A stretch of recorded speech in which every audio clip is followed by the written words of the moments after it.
Bienvenidos a las notas de Elena G. de White para la lección número 4, Defendamos la verdad. Sábado 20 de abril. La serpiente de bronce fue levantada en el desierto para que pudieran ser curados los que miraban con fe. Así también Dios envía un mensaje de restauración y curación a los hombres, pidiéndoles que aparten la mirada del hombre y de las cosas terrenales y coloquen su confianza en Dios. Él ha dado la verdad a su pueblo con poder determinante del Espíritu Santo. Abrió su palabra a los que estaban escudriñando y orando en procura de la verdad. Pero cuando estos mensajeros dieron a la gente la verdad que había recibido, fueron tan incrédulos como los israelitas. Los discípulos seguían esperando que Cristo reinase como príncipe temporal. Creían que, si bien les había ocultado durante tanto tiempo su designio, no permanecerían siempre en la pobreza y en la oscuridad, que debía estar acercándose el tiempo en que establecería su reino. Nunca creyeron los discípulos que los sacerdotes y rabinos no iban a cejar en su odio, que Cristo sería rechazado por su propia nación, condenado como impostor y crucificado como malhechor.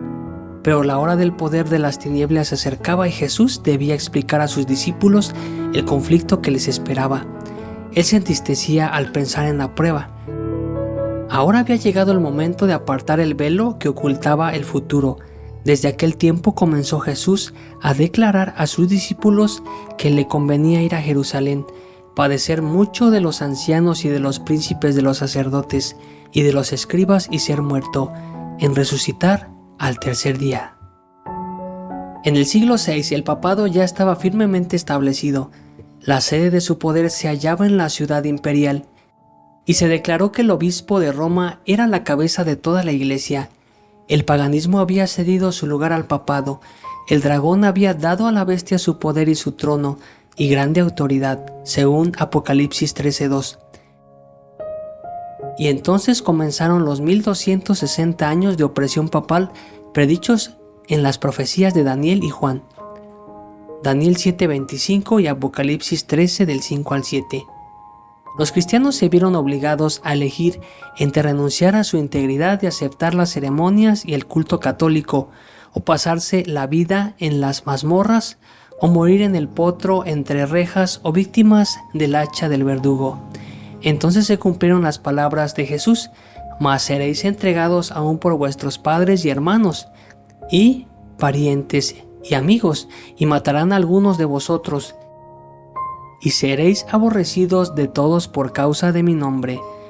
Según Lucas 21, 16 y 17. La persecución se desató sobre los fieles con mayor furia que antes, y el mundo se convirtió en el vasto campo de batalla. Por 100 de años la Iglesia de Cristo encontró refugio escondiéndose en la oscuridad. Así dice el profeta: y la mujer huyó al desierto, donde tiene lugar preparado por Dios, para que allí la sustenten por 1260 días. Apocalipsis 16:6. Lunes 22 de abril. La luz vence las tinieblas.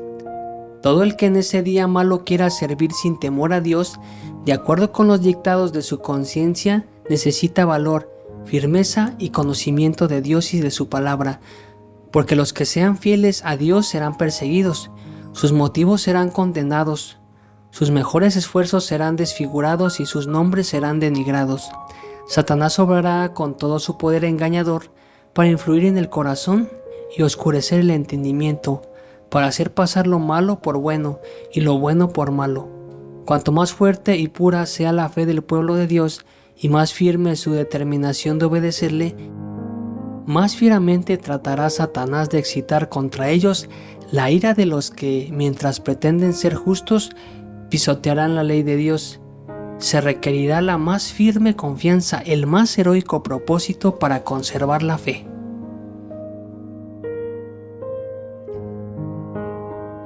Martes 23 de abril. Valor para permanecer firmes. Vi que es nuestro deber en todos los casos obedecer las leyes de nuestro país, a menos que estén en conflicto con la ley superior que Dios dio en forma audible en el Sinaí y después grabó en tablas de piedra con su propio dedo. Daré mi ley en tu mente y la escribiré en tu corazón, y yo seré a ellos por Dios, y ellos me serán por pueblo, según Jeremías 31:33. Los que tienen la ley de Dios escrita en su corazón obedecerán a Dios antes que a los hombres, y preferirán desobedecer a todos los hombres antes que desviarse en lo mínimo del mandamiento de Dios. El pueblo de Dios, enseñado por la inspiración de la verdad y conducido por una buena conciencia para vivir de acuerdo con cada palabra de Dios, adoptará la ley escrita en el corazón como la única autoridad que puede reconocer o consentir en obedecer. La sabiduría y la autoridad de la ley divina son supremas.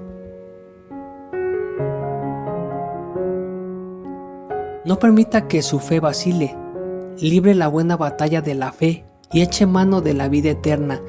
Será una batalla tremenda, pero líbrela a cualquier costo, porque la promesa de Dios son sí, amén en Cristo. Miércoles 24 de abril, el lucero de la Reforma. En el siglo XIV surgió en Inglaterra la estrella matutina de la Reforma. John Wycliffe fue el heraldo de la Reforma, no solo para Inglaterra, sino para toda la cristiandad. En ellas Wycliffe encontró lo que antes había buscado en vano. Vio allí una revelación del plan de salvación y a Cristo como el único abogado del hombre. Descubrió que Roma había abandonado el sendero señalado por la Biblia para seguir las tradiciones humanas.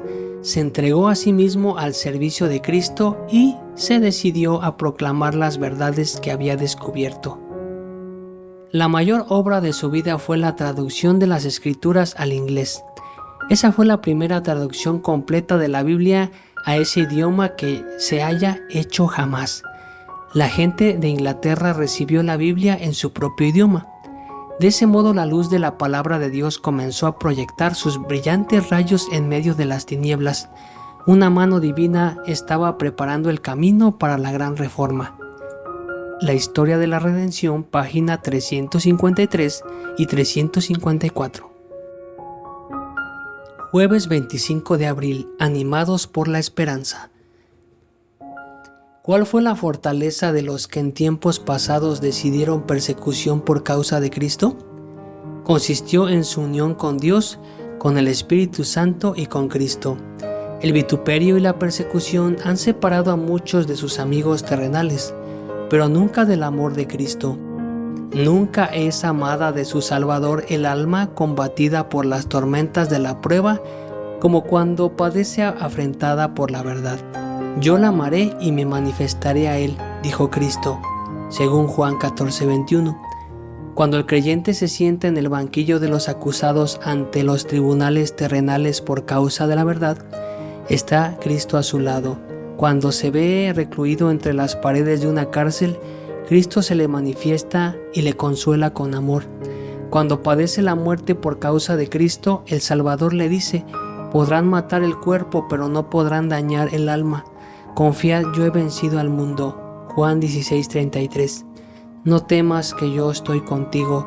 No desmayes, que yo soy tu Dios, que te esfuerzo. Siempre te ayudaré, siempre te sustentaré con la diestra de mi justicia. Isaías 41:10. Hechos de los Apóstoles, página 70. Viernes 26 de abril. Para estudiar y meditar. Yo encuentro que cada día debo pelear la buena batalla de la fe. Debo ejercer toda mi fe y no confiar en los sentimientos. Debo obrar como si supiera que el Señor me oye y contestará mis pedidos y me bendecirá. La fe no es un vuelo feliz de los sentimientos, es simplemente confiar en la palabra de Dios, creyendo que Él cumplirá sus promesas porque ha dicho lo que haría. Esperad en Dios, confiad en Él y en sus promesas, ya sea que os sintáis felices o no. Una buena emoción no es una evidencia de que seáis hijos de Dios, y tampoco los sentimientos que producen aflicción y perplejidades son una evidencia de que no sois hijos de Dios. Acudid a las Escrituras y recibid inteligentemente la palabra de Dios como Él lo ha dicho. Cumplid con las condiciones y creed que Él los aceptará como sus hijos. No seáis faltos de fe, sino creyentes. Esto se encuentra en nuestra elevada vocación, 23 de abril, página 121. Gracias por habernos acompañado. Te esperamos para la siguiente lección número 5. Que Dios te bendiga. Aprovechemos el espíritu de profecía que Dios le ha dado a nuestra iglesia. Amén.